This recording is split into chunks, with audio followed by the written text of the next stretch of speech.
کا ذکر ہے کہ گاؤں میں ایان نام کا ایک رحمدل لڑکا رہتا تھا۔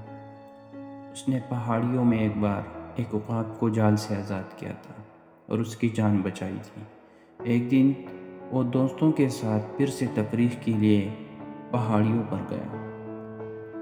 پہاڑی اونچی تھی اور ٹہلتے ٹہلتے وہ دوستوں سے بچھڑ گیا۔ پریشان ہو کر وہ ایک اونچی چٹان پر بیٹھ گیا، رونے لگا اور کسی کی مدد کا انتظار کرنے لگا۔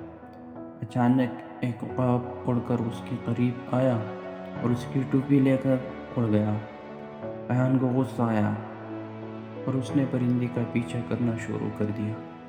کچھ دیر بعد وہ اس جگہ پہنچ گیا جہاں اس کے دوست تھے۔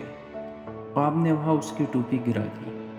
اسے عقاب کے پیچھے جاتے ہوئے راستہ مل گیا تھا۔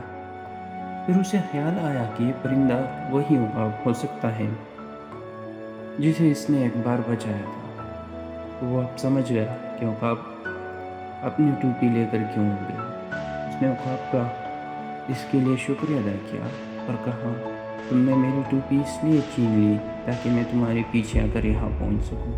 تم میرے سچے دوست ہو، شکریہ۔